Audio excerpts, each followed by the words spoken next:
At 2:17 a.m., my phone lit up beside my bed. A message from my daughter. 7 words. Don't come to my wedding. No explanation. No argument. Just silence, heavy and final, like a door slammed shut in the dark. I stared at the screen, wondering what could make a daughter erase her own mother from the most important day of her life. And what she was so afraid I might see, if I showed up. Because that message wasn't just about a wedding. It was about something that had been breaking long before that night. The text came at 2:17 a.m. I wasn't asleep, couldn't sleep really. My mind had been buzzing with the usual pre-wedding chaos. Seating charts, flower arrangements, the playlist that my fiancé insisted needed more classic rock. But when my phone lit up, I thought it was just another vendor email. Instead, it was from her. My daughter. Don't come to my wedding. No explanation. No emojis. No punctuation beyond that period that felt like a knife. I stared at the screen, my chest tightening in a way that made me sit up straight like my body was bracing for impact. My first thought wasn't anger, it was confusion. My daughter, the one who used to crawl into my bed after nightmares, the one who begged me to braid her hair before school, had just told me not to show up to the most important day of her life. I read it again. And again. Hoping maybe I'd misread it, that my tired eyes had scrambled the words. But no. It was clear. Brutal. Final. The silence in the house suddenly felt heavier. My fiancé was asleep down the hall, blissfully unaware. The wedding was supposed to be in 3 weeks. 3 weeks. And now this? My mind started racing backward, flipping through memories like a deck of cards. The last time we spoke, she seemed fine. A little distant, maybe, but she laughed at my joke about the cake tasting like cardboard. She even hugged me goodbye, though it was quick, almost distracted. Was that the moment? Did I miss something? I wanted to call her immediately, but my thumb hovered over the dial button, frozen. What if she didn't answer? Worse, what if she did and repeated those words out loud? The text sat there, glowing, daring me to respond. My heart whispered questions I didn't want to face. What did I do? Why now? And why in a text like I was just another guest she could uninvite? I set the phone down, but it felt like it was still burning in my hand. The house creaked, the refrigerator hummed, and I sat in the dark, replaying every conversation we'd had in the past year. Every missed call. Every moment I thought she was just busy. And then another thought hit me, harder than the first. If she didn't want me at her wedding, what else didn't she want me in? The text wasn't just about the ceremony. It felt bigger. Like a door slamming shut. I leaned back, staring at the ceiling, the words echoing in my head. Don't come to my wedding. But the real question was, why? And I knew, whatever the answer was, it wasn't going to be simple. Because sometimes the most painful truths don't come dressed as arguments or fights. They arrive quietly in the middle of the night, with 7 words that can shatter everything. The morning after that text felt unreal. I woke up with the phone still on the nightstand, the message glowing in my mind like it had been carved there overnight. My fiancé was humming in the kitchen, making coffee, completely unaware that my world had cracked open while he slept. I didn't tell him. Not yet. I couldn't even form the words. Instead, I sat at the table, staring at the steam rising from my mug, replaying every possible reason she might want me gone. Divorce? No, she'd made peace with that years ago. My remarriage? She'd seemed supportive, at least on the surface. Was it him? Did she not trust him? Or was it me? The silence between us had grown in subtle ways over the past year. Missed calls. Short replies. A smile that didn't quite reach her eyes. I told myself she was busy building her own life. But now that text made me wonder if busy was just her way of pulling away. I typed out a dozen drafts of a reply. Why would you say that? Please explain. I love you and I need to understand. But every time I hovered over send, my chest tightened. What if she didn't answer? What if she did and the answer was worse than the silence? I thought about her childhood, how she used to leave sticky notes on my mirror with little hearts drawn in purple marker. How she once told me at 9 years old, "You'll always be my safe place." That memory hit me like a punch. Safe place. And now she wanted me gone. The day dragged on, every sound exaggerated, the ticking clock, the clink of dishes, the faint hum of traffic outside. I kept checking my phone, hoping for a follow-up message, some kind of explanation. Nothing came. By evening I couldn't take it anymore. I dialed her number. My hands shook as the line rang. What? Twice. Then voicemail. Her voice, cheerful and pre-recorded, telling me to leave a message. I didn't. I hung up. Because suddenly I realized something terrifying. Maybe she didn't want to explain. Maybe the text was the explanation. And if that was true, then the wedding wasn't the only thing I was about to lose. But the silence after that unanswered call carried a weight heavier than words, because sometimes silence itself is the answer, and it's never the one you want. The next morning I couldn't pretend anymore. I sat across from my fiancée at breakfast, pushing scrambled eggs around my plate, and finally said it. She doesn't want me at her wedding. The words felt foreign, like they belonged to someone else's life. His fork froze midair, his eyes narrowing. What do you mean? I showed him the text. He read it twice, then set the phone down carefully like it might explode. There has to be a reason, he said, but his voice carried that edge of doubt I didn't want to hear. Reason. That word haunted me all day. I drove to work but barely remembered the commute. Every red light felt like a pause in my thoughts, every green light like a push deeper into the spiral. I kept replaying her face in my mind, her smile at 16 when she got her driver's license, her tears at 18 when she left for college. She had always been strong-willed but never cruel. This text, it wasn't her. Or maybe it was, and I just hadn't been paying attention. By lunch I couldn't focus. I left early, telling my boss I wasn't feeling well. The truth was, I wasn't sure if I'd ever feel well again. At home I sat in her old room. The posters were gone, the bed stripped, but the faint outline of her life still lingered, tiny nail holes where fairy lights once hung, a faint stain on the carpet from spilled nail polish. I sat on the floor back against the wall, and whispered into the emptiness, "What did I do?" The silence didn't answer. I thought about calling her again, but the fear of rejection kept me frozen. Instead, I scrolled through old photos on my phone, her graduation, her first apartment, the last Thanksgiving we spent together. In every picture she was smiling. But now I wondered if those smiles had been masks. My fiancé knocked softly on the door. "You can't just sit here," he said. "You need to talk to her." I nodded, but inside I felt something darker, the suspicion that talking might not fix this. That maybe the damage was already done. And then, as if the universe wanted to twist the knife, my phone buzzed again. A new message. From her. I stared at the screen, my pulse pounding. Because sometimes the second message doesn't bring clarity, it brings a deeper cut, and the kind of truth you're not ready to face. The second message was shorter. "You don't understand. Please don't make this harder." I read it 3 times, each word pressing down like a weight. My chest tightened, not from anger but from something worse, fear. Fear that whatever she was hiding, it was bigger than me, bigger than the wedding. I sat there, phone in hand, the room spinning with questions. Don't make this harder. Harder than what? Was she protecting me? Or punishing me? My fiancé leaned against the doorway watching me. "What did she say?" he asked. I showed him, and his face shifted, confusion, then concern, then something close to resignation. "Maybe she doesn't want drama at her wedding," he said carefully. "Maybe she thinks you'll complicate things." Complicate things. That phrase stung. I wasn't supposed to be the complication. I was supposed to be her mother. I thought back to the last time we were truly close. It was 2 years ago, after her breakup. She called me crying, and I drove across town at midnight just to sit on her couch and hold her. She whispered then, "I don't know what I'd do without you." That memory clashed violently with the text on my screen. I wanted to believe this was temporary, a misunderstanding. But the tone of her words, flat, final, felt like a wall. I typed out a reply, "I love you. I'll respect your wishes. But please tell me why." My finger hovered over send. My fiancé shook his head. "Don't. Not yet. Give her space." Space. That word felt like exile. I slipped the phone into my pocket and walked outside. The winter air bit at my skin, sharp and grounding. I stood in the yard, staring at the bare trees, wondering how something so alive could look so empty. And then a thought I didn't want to admit crept in. Maybe this wasn't about the wedding at all. Maybe it was about me.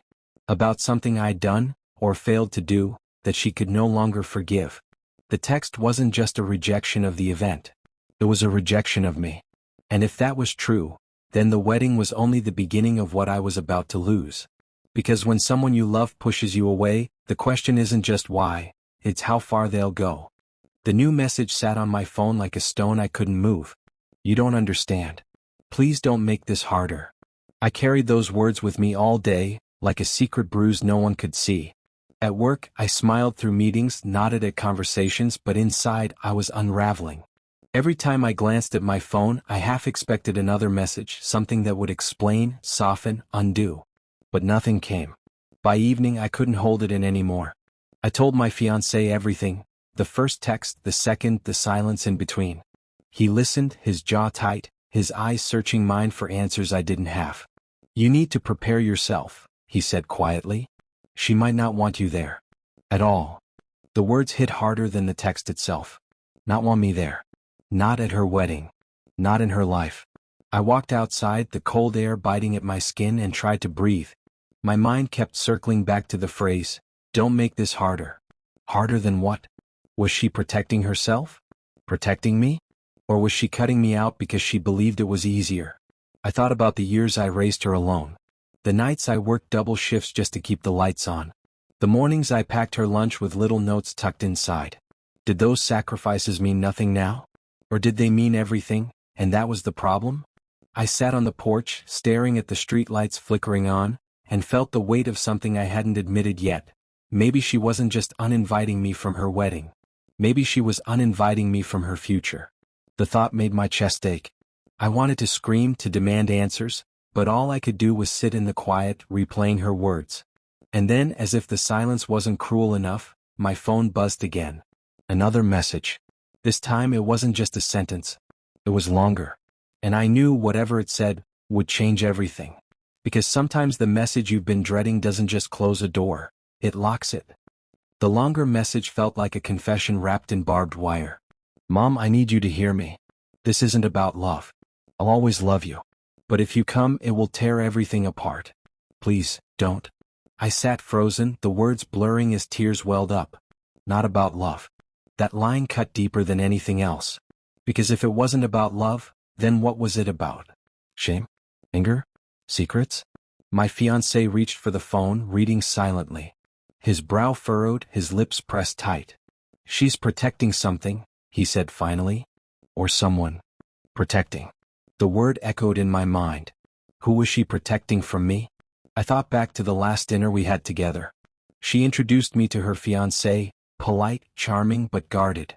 He shook my hand like it was a formality, not a welcome. I remember thinking he didn't look at me the way a son-in-law should look at his future mother-in-law. There was distance in his eyes. Was this about him? Did he not want me there? Did he convince her that my presence would ruin their day? The thought made my stomach twist. Because if that was true, then she was choosing him over me. And maybe that was the point of the message, a warning that her loyalty had shifted. I paced the living room, the phone heavy in my hand. My mind kept circling back to her words, tear everything apart. What did she mean? Did she think I'd cause a scene? Did she believe I couldn't let go of the past? Or was there something I didn't know? Something hidden, waiting to explode if I showed up? I wanted to call her, to demand clarity, but the fear of pushing her further away kept me silent. Instead, I whispered into the empty room, I don't want to tear anything apart. I just want to be there. But the truth was, her message wasn't asking for understanding. It was asking for obedience. And I wasn't sure if I could give her that. Because when love collides with loyalty, the choice isn't just painful. It can redefine who you are allowed to be in someone's life. I didn't sleep that night. Her words, tear everything apart, looped in my head like a broken record. I kept imagining the wedding, the music, the vows, the moment she walked down the aisle. And in every version I wasn't there. The thought hollowed me out. By dawn, I was pacing the kitchen, clutching my coffee like it was the only thing keeping me upright. My fiancé tried to calm me, but his voice sounded distant, muffled, like I was underwater. All I could hear was her message.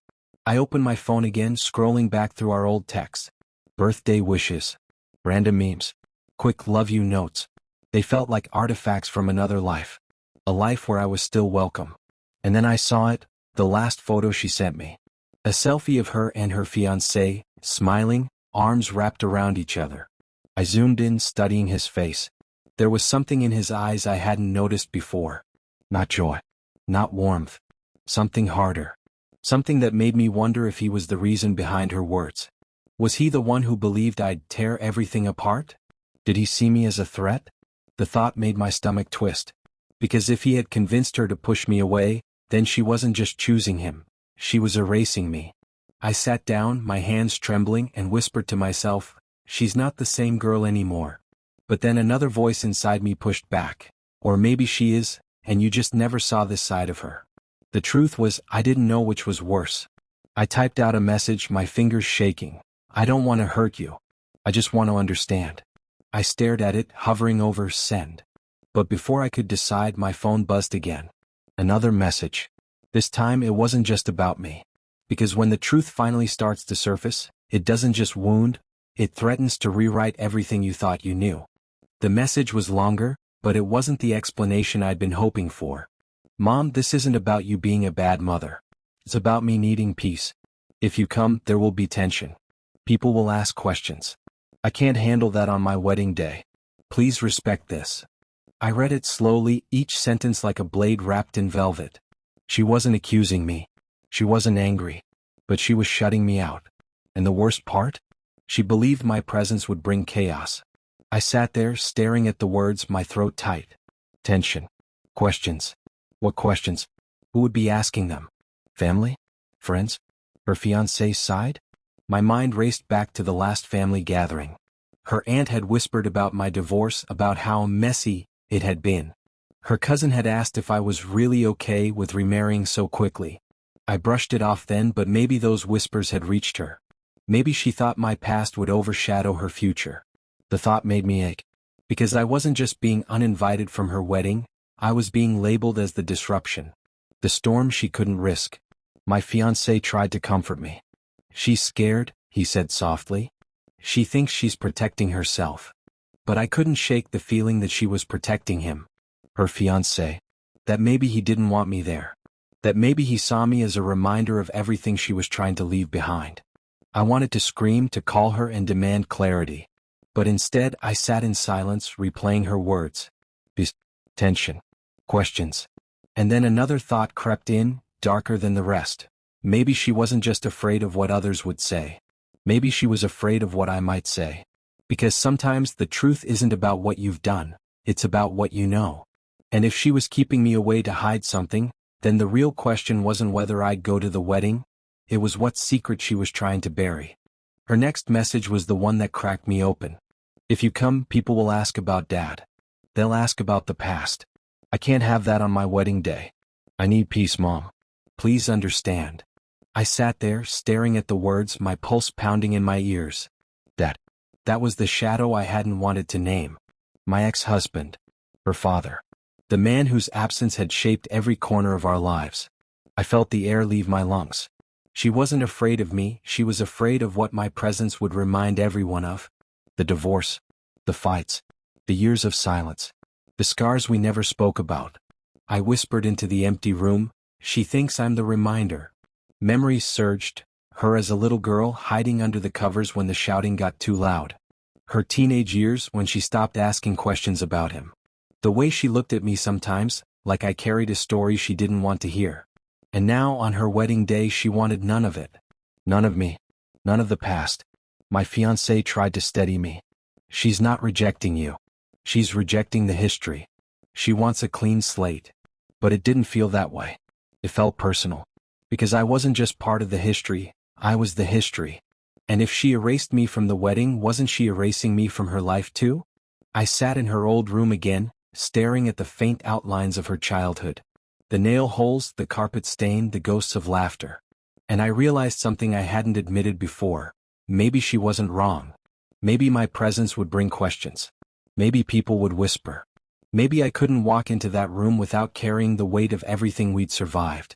But then another thought hit me, sharp, undeniable. If she was willing to cut me out to protect her peace, what else was she willing to cut me out of? Because sometimes being uninvited isn't just about one day, it's about the future you may never be allowed to touch. I sat in the dark, her words echoing, if you come, people will ask about Dad. It wasn't just about the wedding anymore, it was about the story she wanted erased, the past she wanted buried. And me? I was the living reminder. I thought about the years after the divorce. How I tried to shield her from the worst of it, how I carried the weight so she wouldn't have to. But children always see more than you think. They hear the silences, feel the fractures. And now, on the day she was supposed to begin her new life, she wanted none of that shadow following her down the aisle. I sat at the kitchen table, staring at the glow of my phone, and felt something shift inside me. It wasn't anger, it was grief. Grief for the little girl who once clung to me like I was her anchor. Grief for the bond one thought was unbreakable. Grief for the realization that maybe in her eyes, I wasn't the safe place anymore. My fiancé tried to reason with me. She's asking for peace. Maybe the best gift you can give her is staying away. But how do you give absence as a gift? How do you celebrate your child's future by erasing yourself from it? I wanted to fight. To show up anyway. To prove that I belonged. But deep down, I knew, if I walked into that room I wouldn't just be attending her wedding. I'd be dragging the past in with me. And she'd never forgive me for that. So I sat there, torn between two impossible choices: honor her request and lose a piece of myself, or defy her and risk losing her forever. The phone buzzed again. Another message. This time it wasn't about the wedding. It was about me. Because when the final message arrives, it doesn't just close the chapter. It forces you to decide whether you'll ever be written into the next one. The final message was the one that broke me. Mom, I need you to accept this. I'm not cutting you out of my life, but I can't have you at the wedding. It's the only way I can move forward without the past hanging over me. Please don't make me choose between peace and you. I read it, my hands trembling, my chest hollow. Not cutting you out of my life. The words were meant to soften, but they felt like a half-truth. Because if she didn't want me at her wedding, the most sacred, defining day of her life, then wasn't that already cutting me out? I sat in silence, the phone heavy in my hand, replaying her childhood in flashes. Her first steps. Her first heartbreak. The nights she whispered secrets into my ear like I was her safe place. And now she was asking me to stay away, to erase myself from the moment she became someone's wife. My fiancé tried to reason with me. She's asking for space. Maybe she'll come back around. But his words felt thin, like paper trying to cover a crack in the wall. Because deep down I knew this wasn't just about space. It was about control. She wanted to rewrite her story, and in that version, I wasn't part of the chapter where she said, I do.